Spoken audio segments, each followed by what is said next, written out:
Yang pertama, memandikan jenazah. Syarat jenazah yang akan dimandikan. Ibu bapak sekalian, silahkan dilihat modulnya yang sudah dibagikan oleh DKM. Boleh melihat saya juga boleh, dapat pahala. Tapi menyakitkan saya, ya kan? Boleh juga melihat ke depan. Ini ya, syarat jenazah yang akan dimandikan. Pertama, syaratnya adalah orang Islam. Berarti selain orang Islam tidak. Bagaimana kalau kita punya saudara Ustaz, satu rumah murtad, apakah kita tidak perlu disolati? Boleh dimandikan, boleh dimandikan. Boleh dikuburkan, boleh dikuburkan. Dikafani juga boleh.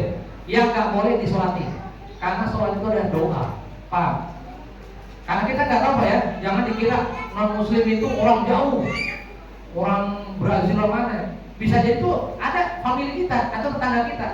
Maka kita urus, kita mandikan layaknya manusia. Kemudian itu nggak perlu doa-doakan. Doanya bagaimana Ustaz? Cukup Bismillah ala bilati Rasulillah. Orang Islam. Yang kedua, didapati tubuhnya walaupun hanya sebagian. Contoh tadi ada orang tabrakan, ada orang yang itu bagaimana? Kalau sebagian di dalam Al Syafi'i, sebagian utuh ke depan ke atas nih. Bagaimana caranya? Semampunya kita urusin, kita mandikan, kita kafani, kita kuburkan. Kalau jelas orangnya sudah meninggal, tapi tiba-tiba bapak lihat ada tangan putus di jalan, Ustaz, apakah itu harus kita mandikan, kita kafani atau kita sholati? Tidak perlu. Karena kita tidak tahu apakah dia mati atau masih hidup. Orang yang masih hidup dan ada anggota badannya yang terlepas, tidak wajib untuk kita mandikan dan kita kafani dan kita sholati. Cukup dikubur. Contoh, orang yang sakit kemudian kena apa namanya itu? Amputasi, dipotong kakinya. Telah meninggal kakinya Pak Fulan. Kita mau tidak, paham ya? Langsung dikuburkan. Lah kalau Ustaz ketemunya baru kepala, jelas orang pasti meninggal karena kepalanya lepas kan? Bagaimana? Kalau ketemunya berkala, contoh misalkan baru ketemu sebelahnya, besok ketemu sebelahnya lagi, bagaimana? Semampunya. Setelah dia mandikan, kalau yang utuh, maka itu. Nanti yang lainnya justru langsung dikuburkan. Kayak itu. Bagaimana kalau dia tenggelam, Ustaz perlu dimandikan nggak? Nggak usah. Nggak usah. Termasuk tadi pembahasanku. Kalau di satu daerah tidak ada orang satupun kecuali laki-laki semua dan ada wanita satu dan dia meninggal dan di situ nggak ada saudaranya, bagaimana caranya? Nggak usah dimandikan, nggak usah dibungkus kalau memang dia tidak. Langsung dengan pakaiannya dia dikuburkan. Boleh. Kalau tidak memungkinkan ada yang daripada terbuka auratnya dimandikan oleh bukan muhrimnya, malah dosa. Paham kan itu ya? Bukan mati syahid dalam peperangan. Orang mati syahid tidak perlu dikubur. Perlu dikubur kan? Kan hancur di lautan. Perangnya di lautan. Perlu dikubur kan?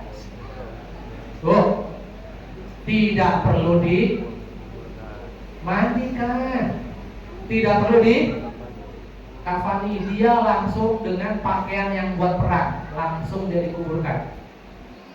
Disolatkan Ustaz, disolatkan. Disolatkan. Orang yang mati syahid ketika perang, dia tidak perlu dimandikan dan tidak perlu dikafani, langsung dia dikuburkan. Baik tuh. Lanjut. Syarat orang yang memandikan, kalau tadi kan yang dimandikan orang Islam, kemudian dia tidak mati syahid dan ada potongan-potongan bagian yang bisa dimandikan. Yang pertama, muslim berakal dan balik, jelas harus orang muslim berakal balik. Kemudian berniat memandikan jenazah. Niatnya tadi, yang niat itu yang memandikan cukup satu orang, walaupun ada 4 orang tim, ya kan? Nawaitul ghusla lihadil mayitati kalau perempuan. Kalau laki-laki nawaitul ghusla lihadal mayit, cukup karena dia di hati. Wudu juga sama seperti itu, sunnah. Terus kepribadiannya jujur dan soleh, ini penting. Tidak semua orang bisa mengurusi perjenazahan. Tadi sudah disampaikan ya. Kalau seandainya kita tidak amanah, mohon maaf, Pak, kayaknya saya jangan ditunjuk deh. Bukan karena saya tidak mau ikut kerjasama membantu kaum muslimin, tapi kayaknya saya nggak bisa amanah. Saya nggak tahan kalau lihat orang ada aibnya. Ya, tadi malah saya sampaikan. Ya, lihat orang cantik nggak tahan, lihat yang ganteng juga nggak tahan, lihat yang jelek tambah nggak tahan lagi. Orang kok jelek amat ini mah itu umpamanya. Maka dia termasuk orang. Jujur, khawatir nih, banyak orang-orang yang dia oleh Allah ditakdirkan menjadi pengurus jenazah, aib-aibnya dibuka. Ustaz, baunya kotor. Ini gak layak. Tahan, tidak usah dibicarakan. Kecuali hanya untuk ilmu. Contoh misalkan bahwasanya ada mayat yang seperti ini dan tidak menyebutkan namanya. Itu mencela. Terus terpercaya, amanah dan mengetahui hukum memandikan mayat serta dapat menjaga aib jenazah. Ini sudah jelas ya? Jelas ya? Berarti kalau dia tidak ada pengetahuan hukum tentang memandikan mayit, maka sebaiknya jangan ikut campur memandikan mayit. Tapi yang habis ikut pelatihan di hari Ahad ini harus berani. Jangan pura-pura, udah nikahin aja, RT aja. Emang kenapa Pak? Musuh saya dia. Jangan, semuanya turun. Betul Bu? Yang punya musuh ketawa dia. Ada yang mau 7 turunan jangan. Paham? Kalau sudah mengetahui hukum-hukumnya tadi, tahu caranya gini-gini, berarti Bapak sudah punya kewajiban. Karena kewajiban itu semuanya wajib ditampung itu. Tapi kalau sudah ada yang mengerjakan yang dikatakan fardu kifayah, maka yang lain gugur. Contoh DKM-nya sudah ada, kemudian Pak RT-nya sudah hadir dan dia siap untuk memandikan, maka yang punya keperluan lain boleh meninggalkan. Tapi memang ada pahalanya Pak. Barang siapa yang mengurus jenazah dari memandikan, mengkafani, menyolati, kemudian sampai menguburkan, maka dia mendapatkan 2 kirot. 2 kirot itu pahala sebesar 1 gunung Uhud, gunung dari emas. Kalau dia pas sholat balik nggak ikut sampai ke kubur, cuma dapat 1 kirot. Tapi kalau dia sampai menguburkan, maka dia dapat 2 kirot nanti di akhirat. Kalau setiap kali dia ada yang meninggal dia ngurusin, berarti pahalanya dan langsung diangkat oleh kepala desa menjadi lembek. Nyata ya? Terus, nah,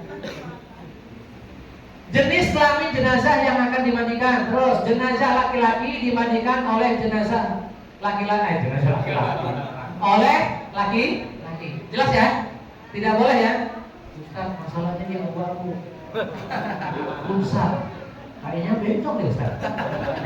Yang dominan yang mana? Loh, tapi ada gunungnya Ustaz. Tapi ada besolnya juga Ustaz. Wes, aku orang melok-melok. Perempuan dimandikan oleh perempuan kecuali suami istri dan mahramnya, mahram utama. Boleh. Ya kan kalau nggak ada orang. Contoh anak kecil perempuan dimandikan bapaknya masih boleh. Paham ya? Kan mahramnya dia, kakeknya, mahram utama. Saudaranya kan punya saudara lagi udah. Nggak ada orang lagi boleh. Perempuan dimandikan oleh perempuan kecuali suami memandikan istrinya, istri kan memandikan suaminya, boleh. Habis mandi langsung, ya Allah cabutlah nyawaku ya. Itu namanya sehidup sekubur. Terus tata cara memandikan agar saya percepat. Jenazah dibaringkan di balai. Nah ya, kebayang ya, saya akan percepat. Atau tempat lain yang memiliki standar. Hindari terkena hujan, sinar matahari dan tertutup. Tidak terlihat kecuali oleh orang yang memandikan dan mahramnya. Mahram ini maksudnya saudara. Ibu, bapaknya, kakaknya, kandungnya, ya. Sepupu bukan saudara mahram, ya kan? Suaminya bibi bukan, bibinya paman kita juga bukan, paham? Apalagi tetangga sebelah bukan mahram, paham? Tapi besti Ustaz, besti udah wasiat, kalau saya meninggal tolong dikuburkan karena kita satu ini dulu. Satu alma mater, sesama tukang usul. Paham sampai sini ya, paham ya? Jadi di tempat, jangan sampai nanti, oh ini kayaknya cerah Ustaz, di luar, tahu-tahu kehujanan. Udah lagi kata main nasi saya oh ya, di tempat yang terlindung, tidak kena matahari, tutup. Kalau bisa pakai kain yang hijau begini atau kain hitam. Jangan pakai yang transparan, ya kan? Mau mandikan mayat tapi juga kayak akuarium, ya kan, kelihatan orang. Gitu juga orang. Terus, ini tadi udah kebayang pokoknya mandikan. Terus, coba. Menutupi mayat dengan pakaian yang melindungi seluruh tubuhnya agar auratnya tidak terlihat. Ya, kayak tadi. Dalam memandikan tetap auratnya harus ditutup sedapat mungkin, jangan sampai ada yang kelihatan. Kalau memungkinkan ternyata terlihat, langsung ditutup. Makanya perlu dengan satir atau penutup tadi, pakai jari. Kalau kena kotoran Ustaz, dicuci. Nanti baru ketika akan diangkat ke tempat untuk mengkafani, diganti dengan kain yang kering. Terus pihak yang memandikan memakai sarung tangan seperti tadi kan, DKM tidak menyediakan. Dan air yang digunakan untuk memandikan mayit adalah air suci, jelas. Suci dan menyucikan kalau di fikih. Udah dibahas kan sama satunya kan? Ya, air kelapa nggak boleh, air kopi juga boleh, suci tak menyucikan. Dan disunahkan mencampurnya dengan sidr, daun bidara. Daun bidara itu kayak daun yang pinggir jalan itu Pak, kecil-kecil begitu tuh. Namanya daun bidara, daun yang ada di surga. Atau larutan kapur barus, sudah di, dan jangan terlalu banyak. Jangan 1 kilo langsung dimasukin, apa enggak? Secukupnya. Terus Pak, lanjut. Menyiram air ke seluruh badan secara merata dari kepala sampai kaki. Disunahkan 3 kali atau lebih, dengan mendahulukan anggota badan sebelah kanan lalu bagian sebelah kiri. Udah kebayang tadi ya? Wah enaknya begitu kalau itu. Bersihkan giginya. Kalau punya gigi, masa udah kaki 80 tahun. Lubang hidung, lubang telinga, celah ketiak, ini mohon maaf ya tulisannya. Celah jari tangan dan kaki serta rambutnya disisir. Kalau ada bagian rambutnya yang jatuh atau kukunya jatuh, dibalikin lagi, ya, dibalikin lagi. Kalau nggak bisa diselamatkan, nggak usah dicari-cari. Ustaz, rambutnya masuk selokan. Nggak usah. Khawatir namanya ini kan. Jadi nggak usah apa, span gitu buat. Terus, nah, tadi udah pokoknya saya cepat-cepat. Membersihkan kotoran dan najis yang melekat pada anggota badan jenazah, khususnya di bagian perut dengan cara menekan. Makanya ketika dia sudah sakaratul maut dan dinyatakan meninggal, perutnya itu kalau bisa ditaruh Pak, beban di sini berapa on gitu, supaya nggak kembung. Paham ya? Ditutup jari kan, biasanya kan baca Yasin tuh sebelum dimandikan. Di perutnya itu dikasih, karena takutnya dia harus ngangkat tanah tol. Ya makan timah bisa jadi kan, bukan? Tenang, bukan politik. Ya kan? Menekan bawah perut dan bersamaan dengan itu angkatlah sedikit bagian kepala. Udah tadi ya jelas ya. Kemudian bagian badan sehingga kotoran yang ada di dalamnya dapat keluar. Kemarin nanya sama saya di pelatihan sana, Pak Ustadz mohon maaf, kemarin pas corona banyak orang yang kena musibah, meninggal. Di sininya bolong di perutnya sehingga keluar kotoran, nggak bisa, habis dimandikan tetap keluar. Bagaimana?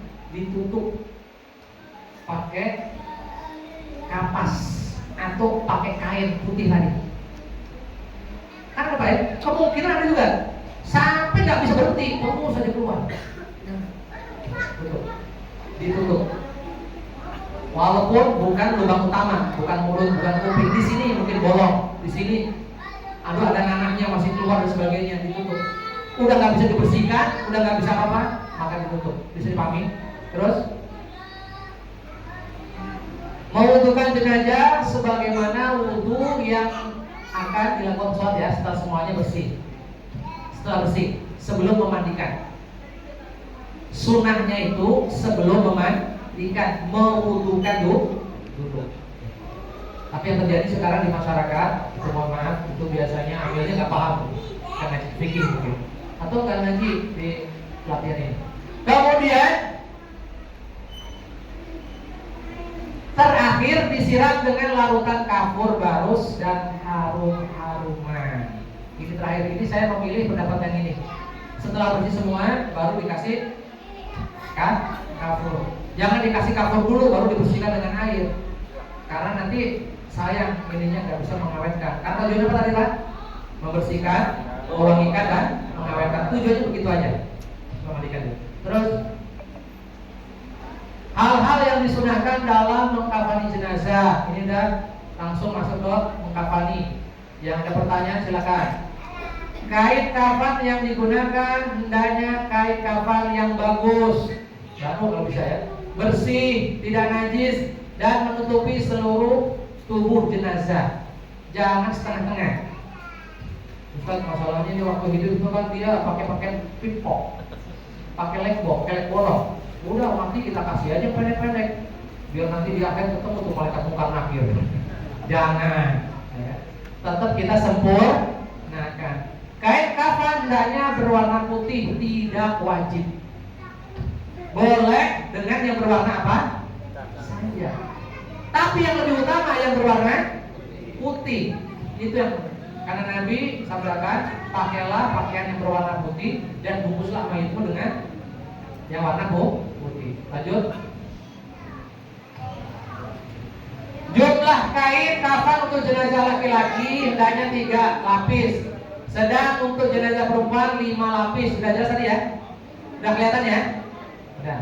Pak Ustaz, kainnya tinggal 1. Nggak ada lagi, cuma 1 doang. Beli, tutup. Nyari keburu busuk. Gimana ini? 1 kalau sudah bisa menutup, sudah mengesahkan. Ya, tidak perlu pusing-pusing, apalagi memberatkan diri. Karena syaratnya tertutup seluruh tubuhnya, walaupun hanya 1 lembar. Tapi sempurnanya 3. Adapun bentuknya saya serahkan ibu-ibu, bapak-bapak yang berpengalaman, teman-teman yang mungkin biasa bertemu dengan lebih, dengan mude, dengan itu udah tahu lah teori-teorinya sudah tahu. Ya kan? Bahkan dia bikin inovasi ya kan, ada bikin apa rompi mayit, masya Allah, macam-macam. Kasih rompi aja dulu ya Pak. Terus mengkafani jenazah adalah menutupi dan membungkus jenazah dengan sesuatu yang dapat menutup tubuhnya, walaupun hanya sehelai kain dari ujung rambut sampai ujung kaki.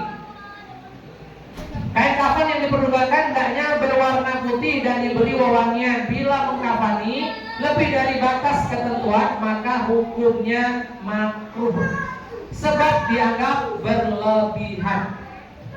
Orang kaya Ustaz, kain kafannya 50 lapis, sayang. Tetap di 3. Ibu-ibu berapa tadi? 5. Terus beberapa hal yang perlu diperhatikan dalam mengkafani jenazah. 1. Kain kafan diperoleh dengan cara halal, kagak boleh nyuri. Ada nyuri? Utang. DKM kalau utang dulu, belum kebeli. Ya kita sebagai saudara muslim, kalau ada yang kesusahan kita bantu. Keluarga kayaknya keluarga fuqara masakin. Untuk jangankan untuk belikan kafan untuk makan aja mungkin kekurangan, boleh dibantu.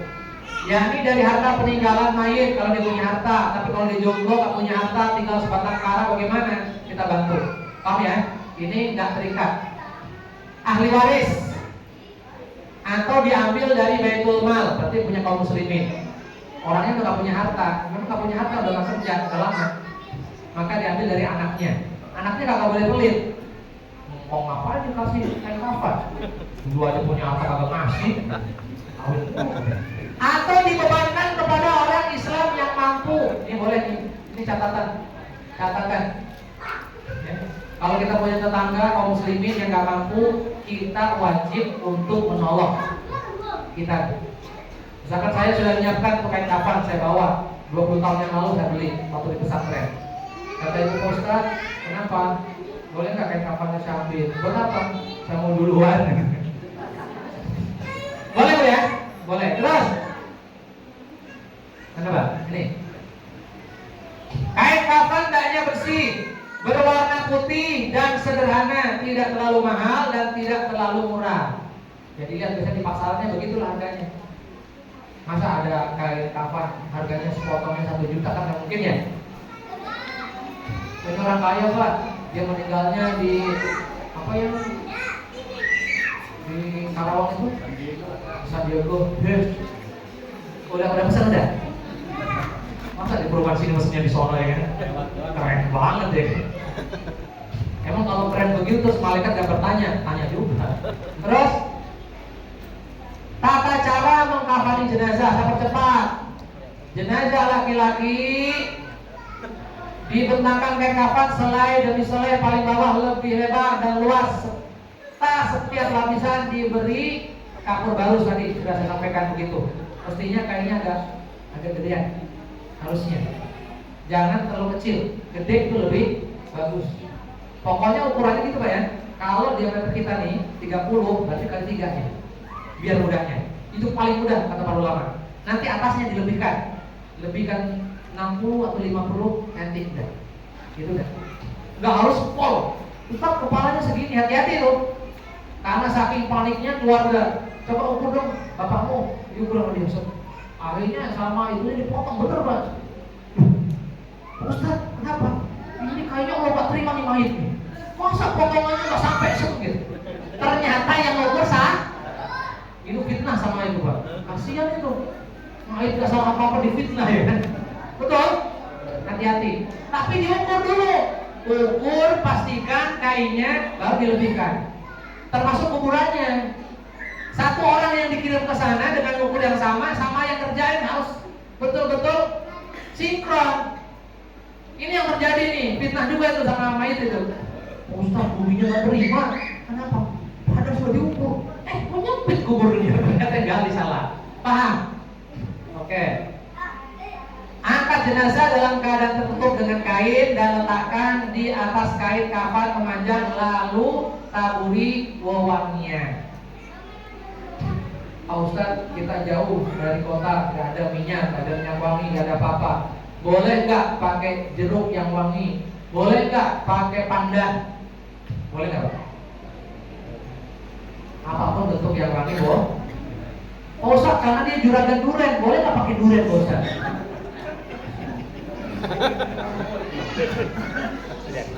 Pulang aja tuh mobilnya tuh ya. Khawatir. Ini hanya ilustrasi aja. Ilustrasi. Bagi laki-laki 3, bagi perempuan 5. Terus tutuplah lubang-lubang hidung, telinga, mulut, kubul dan dubur. Kubul sebelah depan, dubur sebelah belakang. Yang mungkin masih mengeluarkan kotoran dengan kapas. Karena dikhawatirkan tetap keluar kotorannya, maka tutup dengan kapas. Bukan sedikit kayak saya tadi Pak ya, tapi dengan yang cukup.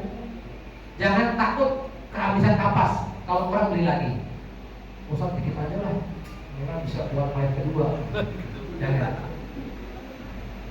Bagaimana kalau mayatnya ini banyak yang meninggal, satu kampung meninggal semua karena apa? Alhamdulillah misalkan. Bagaimana? Cuma ada RT, RW atau DKM. Gimana itu Pak? Udah langsung kuburin aja semuanya. Selimutkan kain kafan sebelah kanan yang paling atas, kemudian ujung lebar sebelah kiri. Selanjutnya lakukan seperti tersebut selembar demi selembar dengan cara yang lembut, nggak boleh kasar. Memandikan nggak boleh kasar, mengangkat nggak boleh kasar, mengkafani juga nggak boleh kasar. Ada sebagian yang kosong-kosong sampai kasar. Pelan aja, santai. Ustaz dagingnya itu, masya Allah, emang dari sononya bawa orang hitam. Masih itu Ustaz. Pelan. Terus apa itu? Ikatlah dengan tali yang sudah disiapkan sebelumnya di bawah kain kafan 3 atau 5 ikatan. Ini tidak mengikat secara pasti. Silahkan 4, silahkan 3, silahkan 5. Baik tuh ya. Ustaz saya pernah lihat kok. Ustaz anu cuma 3, Ustaz ini 5, Ustaz anu tunggal 4 gimana? Tidak masalah. Urusan kain ikat mengikat tidak masalah. Jadi Kalau kita yang sudah satu frekuensi, sudah satu ilmu, nanti pas ngurusin jenazah tinggal nunjuk yang siap. Bapak nanti siap ya, yang bagian kafani kami memandikan. Jadi semuanya berjalan dengan baik. Terus yang lain gimana? Kan kamu juga pernah belajar Ustaz. Sudah, antum duduk bagian komen. RT itu. Enak jadi RT itu, komen. Ibu-ibu ada yang begitu, ya kan? Sudah belajar tapi nggak berani praktek, cuma nangis tuh. Saya bukan nggak berani, kamu sedih, kenapa besting? Teman ke mall ya. 1, 2, 3, 4, 5. Yang ada apa yang ngasih di leher ada? Saya pernah lihat ada yang ikat di leher, boleh ngecek. Tidak perlu di leher, tidak perlu. Tapi kalau memungkinkan memang untuk ditali, kan takut lepas dan sebagainya boleh. Di sini, di atas apa namanya, tangan tadi, kemudian di ini, apa namanya? Kemudian terakhir di bawah. Namanya tali pocong. Di malam ambil Pak ya. Bisa potong-potong udah pocong tuh. Terus jenazah wanita, kain kafan untuk jenazah perempuan terdiri dari 5 lembar kain. Urutannya sebagai berikut: 1 lembar untuk menutup seluruh badan, makanya yang bawah harusnya lebih lebar. 2 lembar kedua sebagai kerudung kepala tadi. Kemudian lembar ketiga sebagai baju kurung tengah. Lembar kelima menutup pinggul dan paha. Makanya intinya 5. Jadi 2, kemudian kerudung, ininya sama. Udah kebayang tadi dah. Terus tata caranya, tusuk kain, bla bla bla bla bla ya. Yang sudah dipotong untuk masing-masing bagian dengan tertib, lalu angkatlah jenazah dalam keadaan tertutup dengan kain dan letakkan di atas kain kafan yang sejajar serta taburi dengan wangi-wangian atau dengan kapur bak. Saya tidak menyarankan dengan jafaron atau minyak nyong-nyong. Minyak apa? Nyong-nyong. Itu biasanya kalau nggak merah agak kuning-kuningan. Udah kayak apa itu? Soto. Udah gitu dikubur, dikasih lagi sama dia. Kata orang di situ. Terus tutuplah lubang-lubang yang mungkin masih mengeluarkan kotoran dengan kapas sama seperti yang laki-laki. Tutup kain pembungkus pada kedua pahanya. Kemudian apa nih? Pakaikan sarung juga baju kurungnya. Rapikan rambutnya lalu julurkan ke belakang bagi yang punya rambut. Tadi kan nggak dibahas tuh ya, nggak dibahas. Jadi rambutnya julurkan aja ke belakang. Kalau ibu mau bikinin dia baju kurung itu gampang sebetulnya. Tadi yang kain tadi mana bang? Tadi kain bang.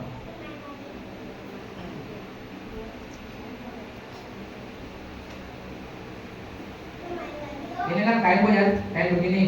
Tinggal ibu lipat begini. Lipat begini, kemudian ini ibu gunting seperti ini. Nanti akan jadi seperti ini. Jadi simple.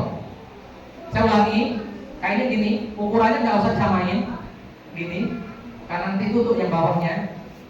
Tinggal dilipat gini, kemudian sini digunting, begini, nanti akan jadi langsung seperti ini. Terus kalau maaf, kalau yang bawahnya gimana? Tinggal begini, seukuran ini aja ke bawah. Terus di sini ditali. Sudah langsung jadi itu. Kalau pakai itu. Saya tidak pakai versi yang ini. Saya pakai versi yang paling simpel. 5 cukup, sudah memenuhi, sudah sesuai dengan hadis. Kemudian 3 bagi laki-laki seperti itu sudah. Kalau pakai sorban Ustaz, karena ini kainnya berlebih, pakai sorban silahkan. Bisa dipahami? Terus mana tadi bang? Sampai mana bang? Pakaikan kerudung, membungkus dengan lembar kain terakhir dengan cara menemukan kedua ujung kain kiri dan kanan lalu belokkan ke dalam. Apa itu? Ikat dengan tali pengikat yang telah disiapkan. Sebaiknya tali pengikat diletakkan paling bawah sebelum kain kafan yang pertama. Jangan sampai terjadi sudah dibungkus baru dikasih tali, jangan. Termasuk tadi kalau memang mau dikasih tikar, di bawah tikar dikasih tali. Paham seperti itu? Nggak harus dengan kain kafan, boleh dengan tali rapia. Kalau memang tidak ada, tapi kalau ada lebih baik. Terus ini udah masuk menyolati. Dari dua materi tadi, barangkali ada yang mau ditanyakan? Kalau sholat paling gampang sholat mayit. Tapi rata-rata ibu-ibu yang jarang sholat mayit itu ya. Karena yang menyolati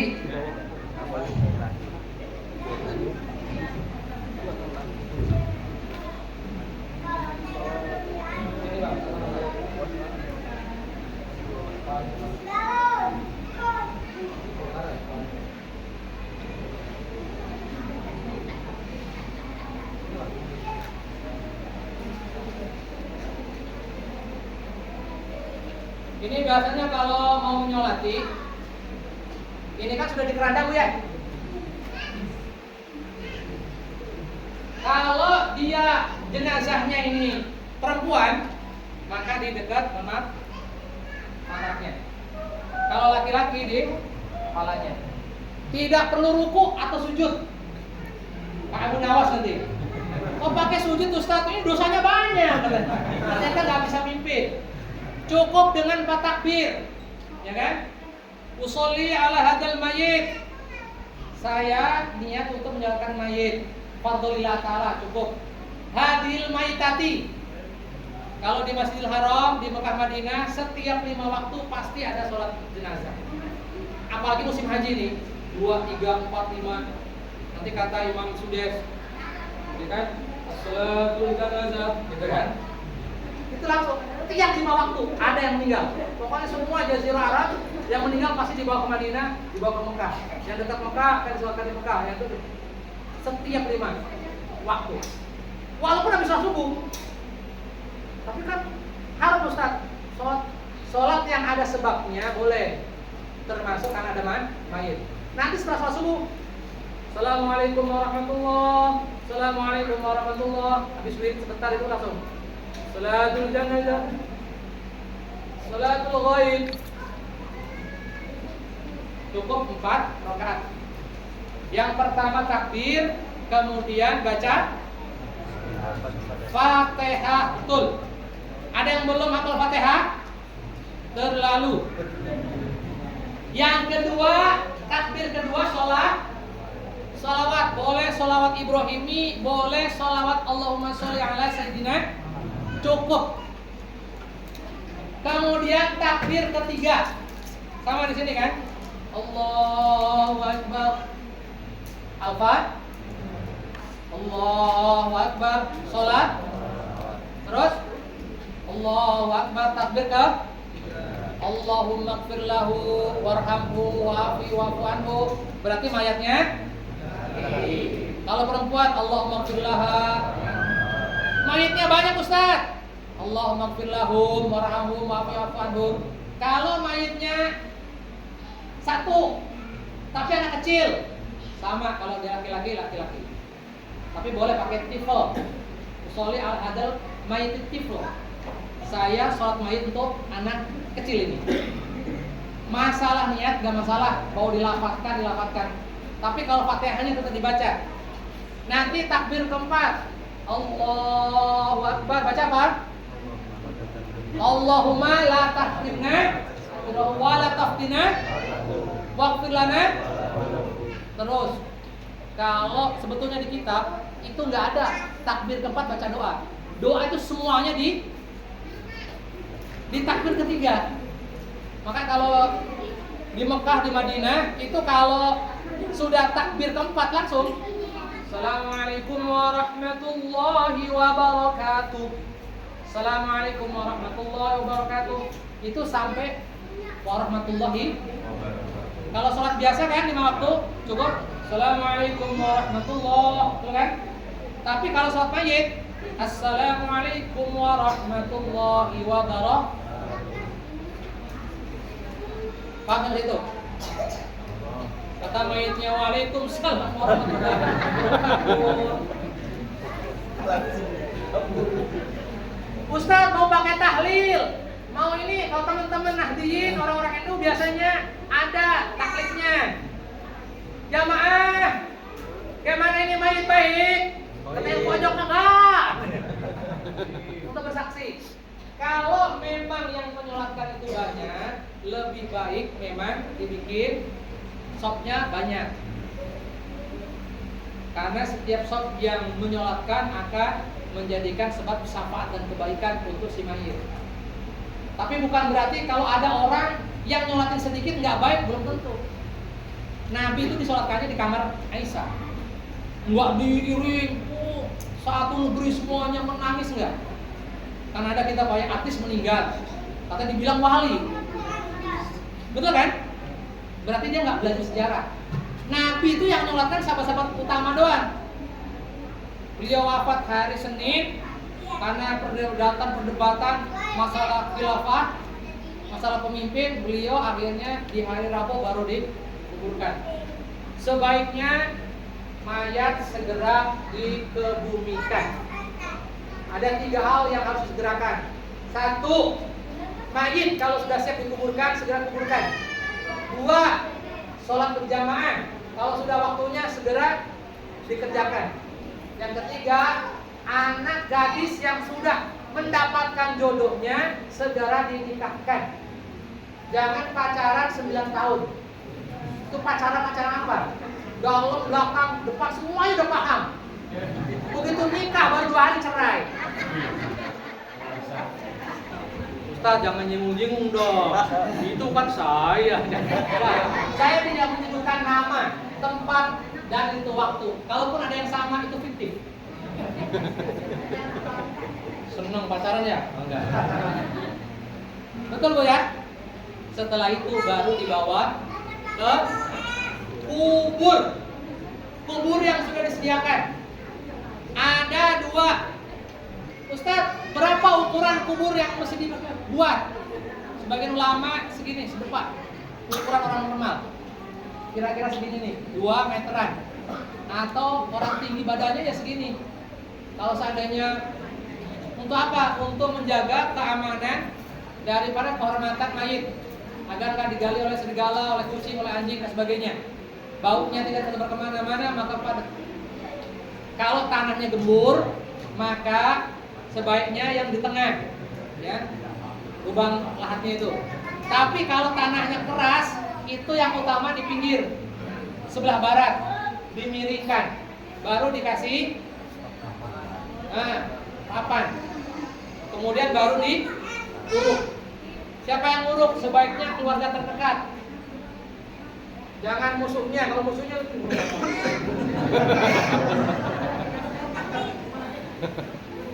udah bang, kenapa tidur? Kasih. Sunahnya mengantar jenazah itu, sunahnya itu di depan, bukan di belakang. Jadi pengantar jenazah itu sunahnya di hadis itu di depan.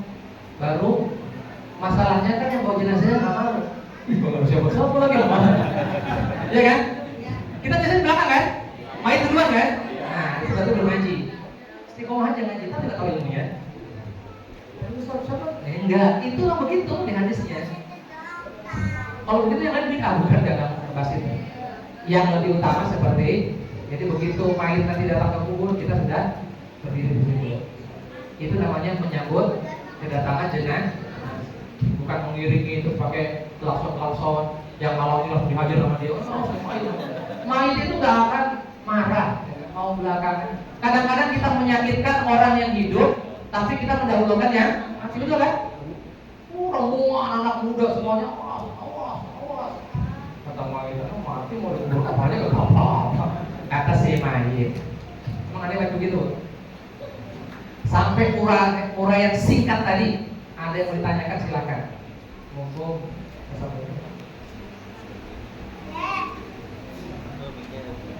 Ya boleh, pakai mic, sebutkan nama. Ada.